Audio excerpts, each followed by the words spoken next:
네, 안녕하세요. 추신남의 안정영입니다. 12번째 시간이고요. 지난주에 있었던 기사들을 또 하나씩 좀 살펴보도록 하겠습니다. 첫 번째 기사는 금융산업은행이네요. 호찌민 중심가의 한국은행들 집결했다라는 기사인데 한번 살펴보겠습니다. 호찌민 중심가의 한국은행들 집결. 자, 탄력받는 금융신남방이네요. 동남아 현지 금융사 M&A, 모바일, 비대면 노하우 활용해서 카드보험증권 전방위 진출한다.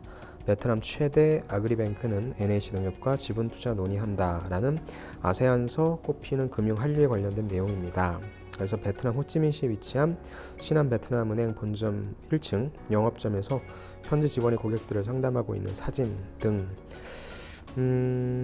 국내 금융회사의 활발한 신남방 행보, 궁극적으로는 아시아 한류 금융벨트를 만들겠다는 포부를 품고 있다라고 하네요. 이게 좀 중요하겠네요. 국내 4대 시중은행 KB, 신한, KEB, 하나은행, 우리은행이 지난해 해외에서 벌어들인 순이익이 1조 원을 가뿐히 넘어설 것으로 예상된다고 합니다. 그래서 KEB, 하나은행, 신한은행, NH농협, 지주, 그 다음에 여기 좀 사진이 나와 있네요. 국내 금융사 신남방 진출 현황에서 미얀마, 캄보디아, 싱가포르, 인도네시아, 라오스, 태국, 베트남, 필리핀, 말레이시아 등 동남아시아에 진출한 국내 금융회사들의 내용들을 기획기사로 좀 했는데요. 이거는 관련해서 좀 여러분들이 특히 은행에 관련해서 지원하시는 분들은 좀 픽해놓고 보시기를 바랍니다. 제가 좀 보고 싶었던 건 이 기사입니다. 세계 3위 경제권이고 인구는 5억이다.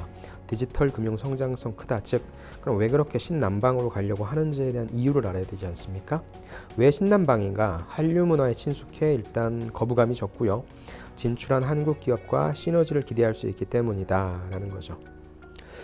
소매 고객 확보의 속도가 붙으면서 이미 고객 수로는 미국이나 중국을 넘어섰다고 합니다. 레드오션인 한국 시장보다 성장 잠재력도 훨씬 큽니다. 동남아시아 시장에 집중하고 있는 국내 금융인들은 한 목소리로 신남방 지역의 잠재력이 크다고 입을 모았다고 하네요. 베트남의 양대 도시인 하노이, 호찌민, 한국 금융회사들이 서로 사무소를 열기 위해 분주하게 움직이고 있다. 자, 코트라에 따르면 아세안 국가의 경제 규모는 미국, 중국, 일본, 독일에 이어 5번째로 크다라고 하네요. 인구는 6억, 한국의 12배고요. 중국, 인도에 이어 세계 3위 규모라고 하고요. 특히 전인구의 절반이 30세 이하의 젊은 층이다. 그리고 중산층 인구도 2030년에는 5억 명으로 3배 이상 증가할 것으로 전망돼 소비시장 성장성도 매우 높다는 평가라고 합니다. 도시 인구가 늘어나는 것도 긍정적인 부분이다라고 하네요. 한국 금융회사들의 강점인 ICT 기반 서비스를 제공하기 유리한 환경이라는 얘기다라고 하는데 은행을 지원하시는 분들은 좀 이 기사 보시면서 도움을 좀 받으시면 좋겠네요. 두 번째 기사는 현대차 기사입니다. 인도에 공들이는 정의선. 그래서 현대차의 어떤 전략이 나왔네요. 올해 인도에서 80만 대 도전한다고 합니다. 인도의 차 시장이 슈퍼사이클에 돌입했대요. 많이 팔리나 봅니다. 작년에 현지 판매 70만 대를 첫 돌파했고 중국 쪽이 좀 안 좋으니까 중국 시장 부진에 인도에서 해법을 찾으려고 한다. 기아 자동차의 신공장도 9월 본격 가동이라고 하네요. 정의선 현대자동차 그룹 수석 부회장이 글로벌 실적 확대의 돌파구로 어디로 가냐? 인도로 간다고 하네요. 현대차는 2015년 전후로 성장세가 더뎠던 인도 자동차 시장이 지난해 본격적인 슈퍼 사이클을 맞으면서 사상 첫 내수 수출 70만 대 벽을 돌파했다고 합니다. 여기에 올해 하반기 기아 자동차도 첫 현지 공장을 가동할 예정이어서 이르면 올해 80만 대 벽까지 뚫을 태세라고 합니다. 그래서 중국 시장 부진, 미국 발음 관세 폭탄 위험에 노출된 현대기아차에 인도가 지속 가능 성장의 기회를 제공할 수 있다는 게 판단이라고 합니다. 그래서 고성장 진입한 현대차 인도 판매 실적이 2008년도에서부터 2018년도까지 48.9만 대에서 71만 대로 갔고요. 2019년도에는 80만 대를 목표로 하고 있네요. 글로벌 시장 조사 업체인 IHS 마켓은 인도가 향후 10년간 연평균 10%에 가까운 성장세로 2020년도의 초반에 일본을 제치고 세계 3위 자동차 시장 1등이 미국, 2등이 중국, 3등이 일본인데 이제 세계 3위 자동차 시장에 등극할 것으로 예상된다라고 보고 있네요. 그래서 현대기아차는 기아차 공장까지 올해 하반기에 가동이 된다면 현대 기아차 브랜드 인도 시장 공략에 한창 탄력이 붙을 것이라고 기대했다고 합니다. 그래서 어느 쪽으로 집중하고 있는지 우리가 또 좀 파악을 해놔야 되겠네요. 세 번째는 SKT 기사네요. 이동통신사.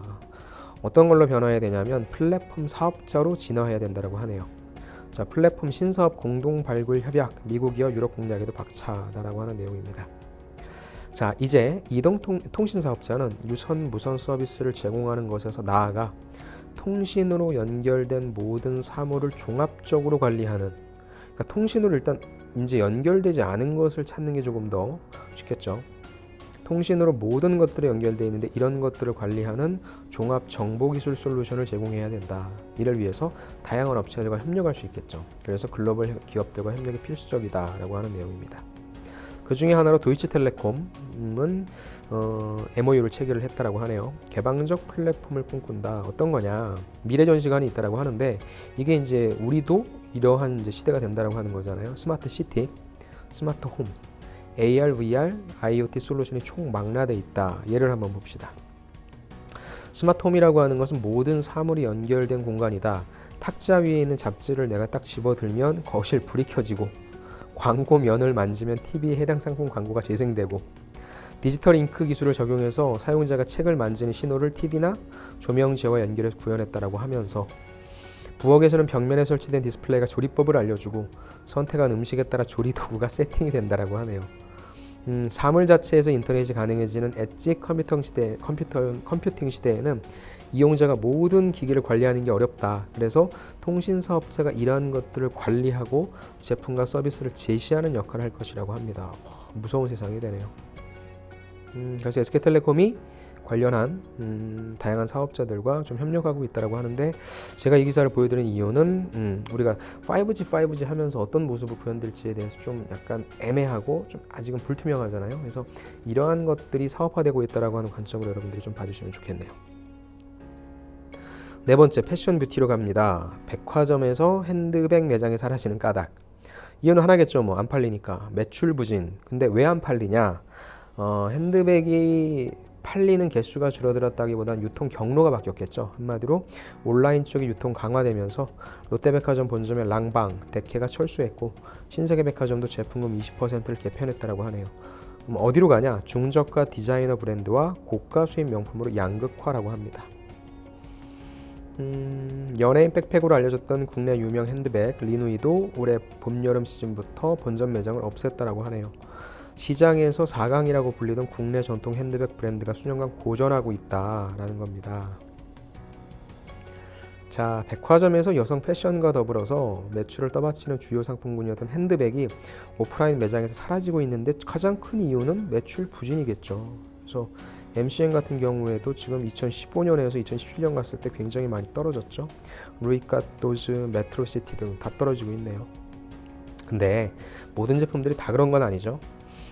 고가의 해외 수입 브랜드는 여전히 잘 나가고 있고요. 신진 디자이너 브랜드 사이에 낀 중저가 제품들이 좀 그랬다는 거죠.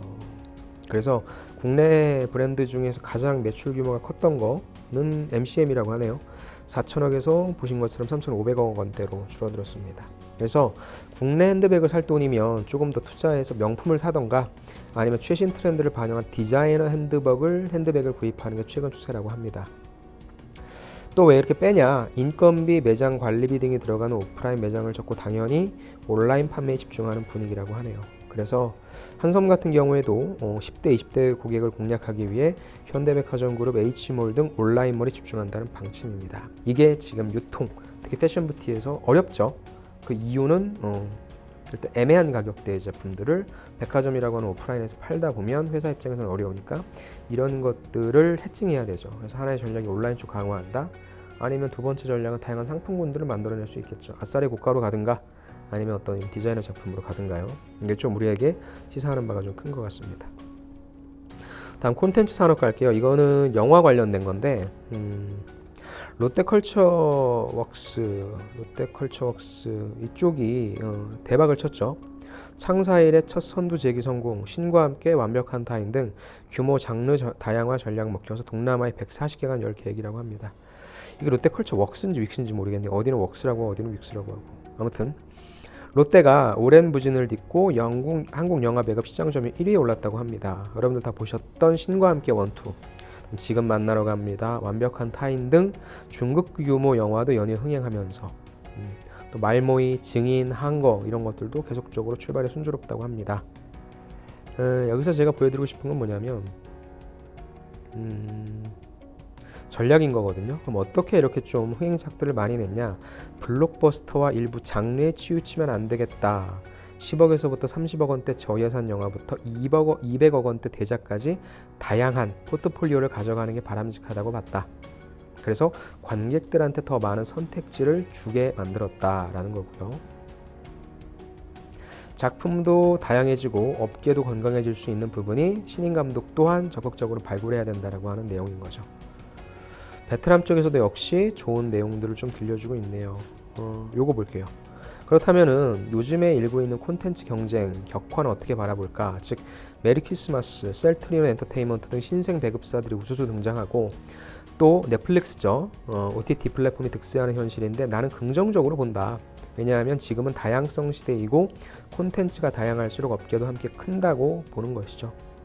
한국 영화 시장을 위기로 보는 시선이 많다고 하지만 다르게 생각한다. 새로운 소재, 새로운 장르가 많이 생겨나는 건 바람직한 거니까요. 시장이 정체되어 있다고 걱정하시는데 시선을 좀 더 넓히면 계속 성장하는 걸 보게 될 겁니다. 라는 거네요. 그리고 더 이상 롯데컬처 윅스로 정한 건 이유가 있다. 왜냐하면 문화산업 전반을 아우르겠다는 목표가 담겨 있대요. 더 이상 영화 콘텐츠, 영화관만 하는 것이 아니다라고 하는 부분인 거죠. 좀 올바르게 보고 계신 것 같은데 롯데의 한번 움직임을 좀 보고요. 이에 대비하는 어떤 CJ 쪽에 있어서 움직임 아니면 또 OTT 서비스 움직임도 우리가 한번 좀 봐야 될 것 같습니다. 여섯 번째 유통산업인데요. 좀 재밌습니다. 렌탈 시대잖아요. 우리가 타이어도 이제 빌려 쓰는 시대가 됐답니다. 타이어도 빌려 쓰세요. 속도 높이는 렌털. 직원이 정기 방문해서 교체를 해주고요. 엔진 오일까지 점검해줘서 인기라고 합니다. 선두가 넥센인데 이어서 한국 타이어도 준비하고 있다고 합니다. 왜? 영업이익이 감소되니까 제품만 팔아서는 안 되겠다는 거죠. 렌탈이라든지 3D 프린팅이라든지 이런 곳에다 사활을 건다고 합니다. 넥센 타이어 서비스 부문의 매출 추이가 2016년도에 112억에서 2018년 9월 말 3분기까지 353억, 3배 정도 성장했네요. 타이어 판매량은 그렇게 늘지 않았어요. 2017년도에 12만 6천 개, 2018년도에도 13만 6천 개인데 이거는 이제 한계가 있다는 거죠. 그래서 다른 사업들을 만들어내는 거죠. 자, 회사원 이모 씨는 얼마 전 타이어를 사지 않고 빌려서 갈아 끼웠다. 왜 그랬냐?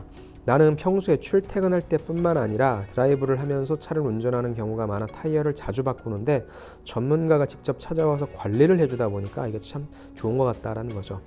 그래서 넥스트 레벨이라는 브랜드를 내걸고 세계 최초로 타이어 렌탈 서비스를 시작했다고 하네요. 또 경기 침체에 따라 소유보다 이용을 중시하는 소비 경향이 확산되면서 렌털 서비스가 더 활성화될 것으로 보인다고 합니다. 타이어 제조사도 이제 서비스 기업이라고 이제 변화하는 거죠. 제조사가 아니야, 서비스 기업이야라는 겁니다. 넥센 타이어는 이미 지난달부터 수도권에서 차량이 있는 곳으로 직원이 직접 방문해서 렌탈 타이어를 교체해주는 서비스를 시작했다. 그래서 타이어 제조사는 이제 서비스 기업으로 거듭나야 한다며 체질 개선도 강조하고 있다고 하네요. 가장 중요한 부분은 자동차 생산량이 줄면서 타이어 수요가 감소한 데다가 제품 차별화가 어려워서 기존 사업으로는 수익성을 높이기 어렵기 때문이다라는 거죠. 그래서 수익성을 높이기 위해 다양한 시도도 이루어지고 있는데 한국 타이어 같은 경우에는 3D 프린터를 활용한 타이어 부품 대량 생산을 위해 연구 개발 진행하고 있고 금호 타이어 역시 한양대와 인공지능 기반 알고리즘을 활용해서 생산된 타이어의 성능을 기존보다 간결하고 빠르게 측정한다. 한마디로 원가를 줄이는 거네요. 그래서 생산 효율성을 극대화하려는 것으로 연구 결과를 검토하는 데 현장에 적용할 예정이라고 하는데 넥센이 하고 있는 부분이 지금의 어떤 소비 트렌드와 좀 맞는 것 같습니다. 다양한 것들이 다 렌탈이 되고 있네요. 일곱 번째 디스플레이 산업으로 가겠습니다. 차량용 OLED, 여기서 삼성 디스플레이, LG 디스플레이가 이제 붙는다고 합니다. LG 디스플레이가 2021년에 매출 2조가 목표인데 휘는 디스플레이를 본격적으로 영업한다.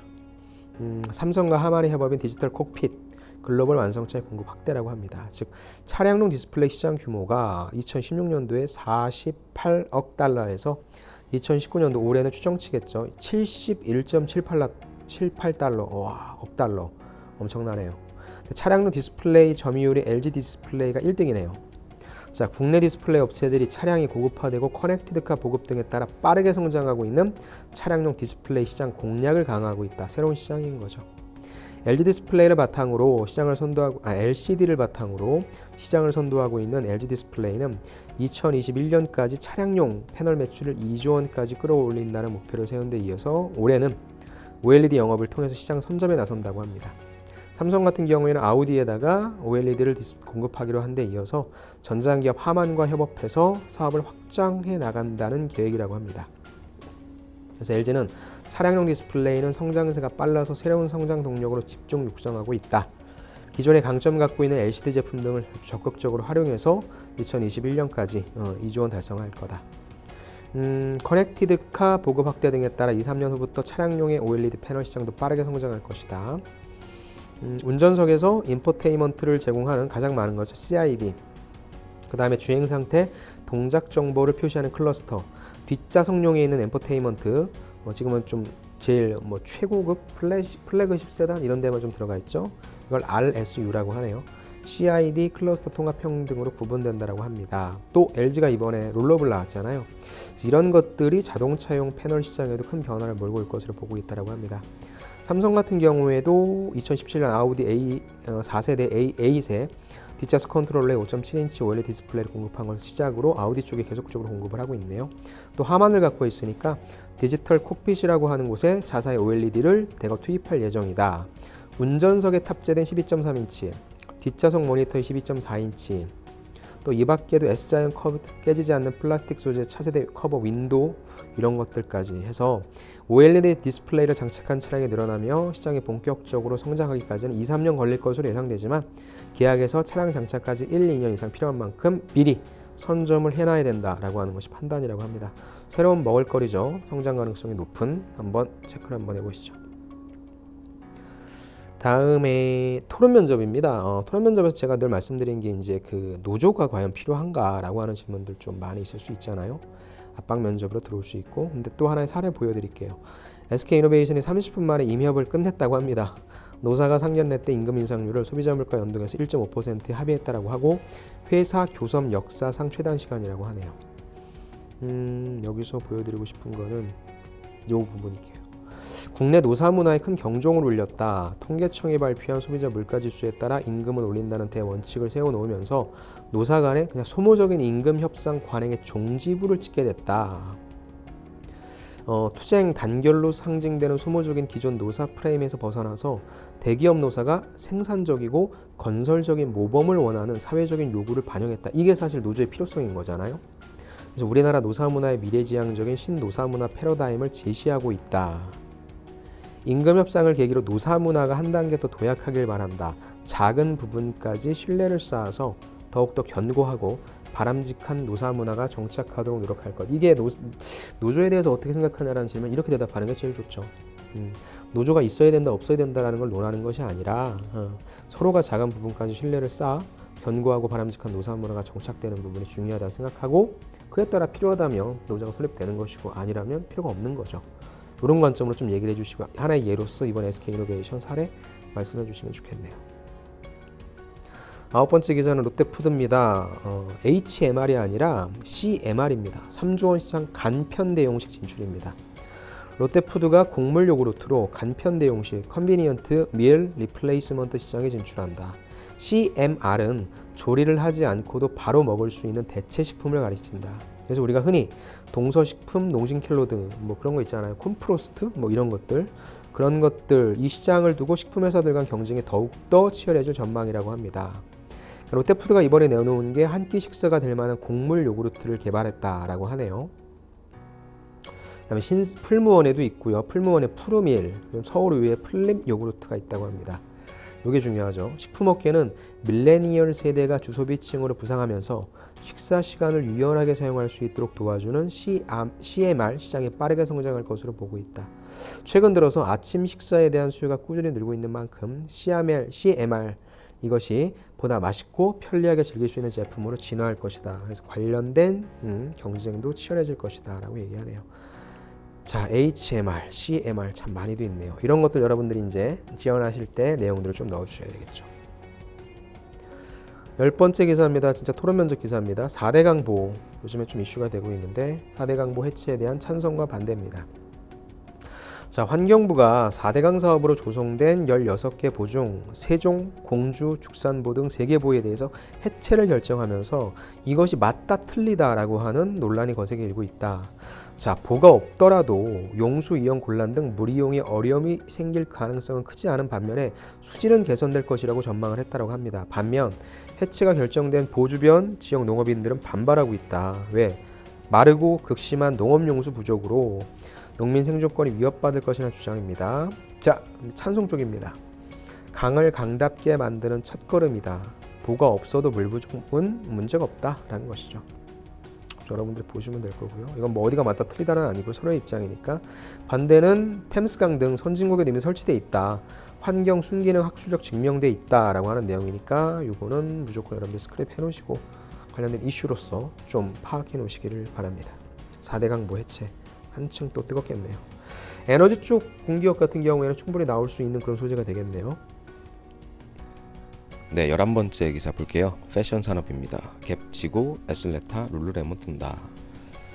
자, 어떤 내용일까요? 글로벌 트렌드네요. 격변의 미국 의류 시장, 갭은 지고 에슬레타, 룰루레몬 뜬다. 아마 여러분들이 이런 브랜드를 아시는 분들도 계실 거예요.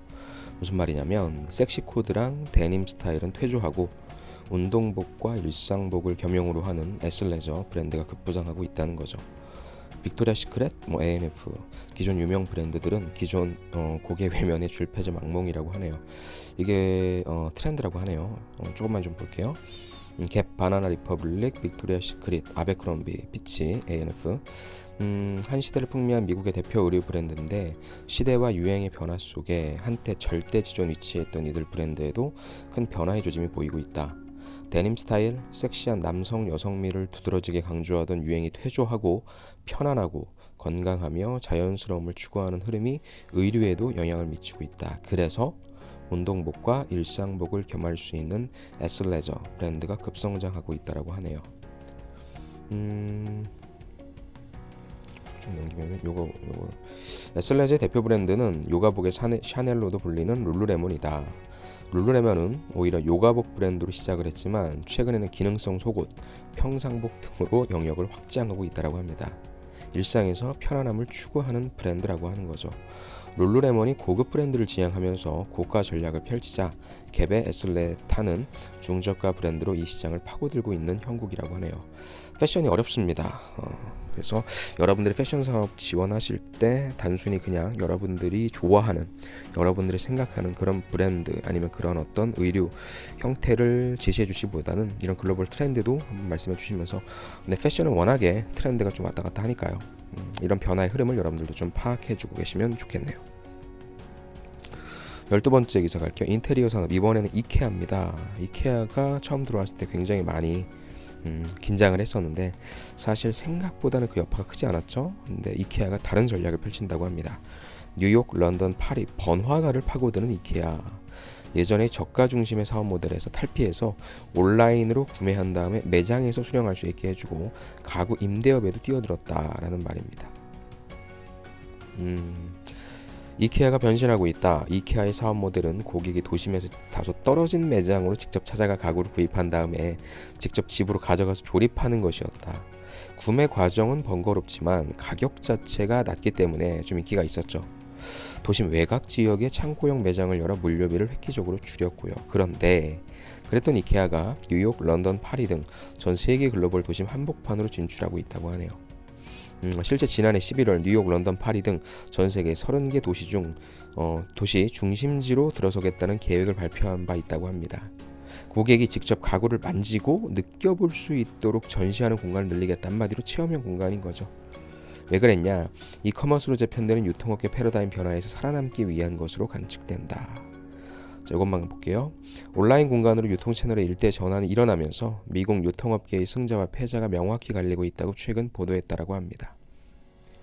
그래서 모든 국가에서 적당한 가격대에 배송이 가능하도록 디지털 솔루션을 마련할 것이라고 강조했다고 합니다. 그래서 이케아의 그런 고집스러운 어떤 사업 형태가 또 역시 이커머스 시장 쪽에 있어서의 그런 흐름을 크게 변화하지 못하겠죠. 크게 바꾸지 못하겠죠. 그래서 그 변화에 순응하고 있고 그 변화에 대응하고 있는 모습이니까 이 기사 한번 좀 보시기 바랍니다. 13번째, 외식산업 맛과 맛이 만났다 컬래버레이션 바람입니다. 식품산업 쪽에 관련된 내용이네요. 자, 이랜드 한식 뷔페 자연 별곡이 종갓집 반상존 론칭했다. 즉 김치로 만든 음식 일품. 피자몰과 오뚜기는 매점 트럭, 컵라면과 커피자의 전면층 인기다. 청정원과 불고기 브라더스, 집으로 온 양념육 시리즈 내나 신제품 홍보에 고객층도 넓혔다라고 하네요. 최근 식품업계에서는 식품회사의 제품 개발 노하우와 외식 브랜드를 접목한 마케팅이 활발하다. 왜 그랬냐? 신제품 출시, 고객층 확대라는 두 마리 토끼를 잡기 위한 시도로 풀이된다라고 하네요. 자연별곡의 종갓집 반상존 외에도 이랜드 피자몰과 오뚜기의 매점 트럭, 청정원과 불고기 브라더스의 집으로 온 등이 대표적 사례다라고 얘기하네요. 다양한 사례들이 쭉쭉 나와 있고요. 업계에서는 제품 고유의 성질을 유지하면서도 다양한 소비자 수요를 반영하려는 움직임이 앞으로 더욱 활발해질 것으로 보고 있다. 두 회사가 교집합을 이루는 먹거리를 중심에 두고 협업할 경우에 시너지 측면에서 마케팅 효과가 배가 된다. 맛집 메뉴를 손쉽게 접할 수 있다는 장점, 양쪽의 충성 고객을 둘 다 확보해서 수요층을 넓힐 수 있다는 점이 매력적이라고 하네요. 식품 쪽 지원하시는 분들 지금 많을 텐데 이 기사 보시고 또 힌트를 좀 얻으시면 좋겠네요. 자, 이번에 코웨이 갑니다. 코웨이는 말레이시아 국민정수기가 됐죠. 그 성공 신화. 박재영 코웨이 글로벌 방판 사업 부문장이 해외 사업 성공은 사람에 달렸다. 팬클럽 회원처럼 믿고 따르게 하라네요. 우리는 그 전략을 좀 알면 되니까. 쭉쭉쭉쭉 넘어가시죠.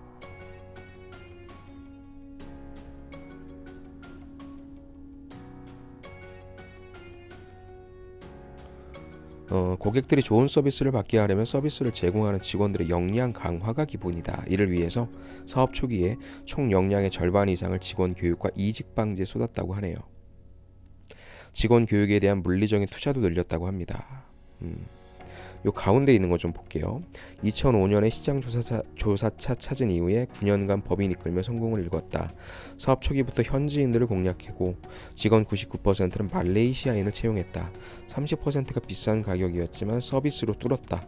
2개월마다 필터 교체가 좋은 반응 얻었고 우리는 한 가족이라는 인식 심어줬고 매달 영화, 볼링 등 활동도 함께했다. 인종별 다양한 프로그램 함께했고 이직률 높은 현지 분위기 이런 부분들을 이직률 높은 현지 분위기를 극복했다라고 하는 내용이네요. 현지화 전략을 좀 뽑았다라고 하는 그런 부분이니까 여러분들이 이 전략은 여러분들 어찌됐건 인문상경은 다 전략자지 않습니까? 이 내용 보시고 제가 많이 읽어드리진 않았지만 이 내용을 보시고 한번 여러분들의 머릿속으로 스쳐 지나가는 그런 아이디어를 좀 구체화시키면 좋겠네요. 15번째 기사 보겠습니다. CSR이네요. 그 어떤 기부보다 빛나는 특별한 경험을 선물하라. 자, 그 어떤 기부보다도 빛나는 특별한 경험을 선물하라. 기업 사회공헌 활동의 진화네요. 시각장애를 배려한 미술관 체험, 청각장애인을 위한 스타벅스, 경험 선사하는 기업 CSR 주목, 디지털 월, 가득 채운 힐링 정글, 파병군인 VR로 가족과 재회, 신기술로 전에 없던 시도가 가능하다고 합니다. 쭉 넘어가시죠. 작년 10월에 스타벅스는 미국 워싱턴 DC에 세상에서 가장 조용한 커피숍을 오픈했다. 미국 내 첫 수화 매장인 이곳은 청각장애인을 위한 특화 매장으로 수화를 구사하는 직원 20명이 있는데 모두 청각장애인들이라고 하네요. 청각장애인을 위한 공간을 제공하자는 취지에서 만들어진 이 매장은 주문하는 손님도 음료를 건네는 바리스타도 모두 수화로 대화를 하고 내부 공간의 디자인도 건축가 한셀 바우만이 청각장애인들을 배려해서 내부 컬러, 음향, 빛, 근접성 등을 고려해 설계했다라고 하네요. 이런 신기술 또 나날이 발전하는 신기술을 활용해 다양한 경험과 기회를 제공하는 기업들의 사회적 활동도 늘고 있는 추세라고 합니다. 국내 기업들 역시 보다 진화된 기술을 접목한 CSR 활동을 적극적으로 펼치고 있다고 하는데 현대의상에서 만든 치유의 놀이터 힐링 정글이라고 하는 거네요. 인터랙티브 디지털 월 포맷으로 정글의 동물 캐릭터들이 병원 한쪽 벽에 출연해서 장기 입원한 소아 환자들이나 외래 진료를 받는 어린 아이들에게 그야말로 신체적, 정신적 힐링을 선사하고 있다고 하네요. 괜찮은 내용인 것 같아요. 예전과 달리 굳이 직접 찾아가지 않아도 사회적으로 취약한 계층에 속해 있다 하더라도 첨단 기술을 통해 다양한 경험을 할 수 있도록 세상은 빠르게 변화하고 있다.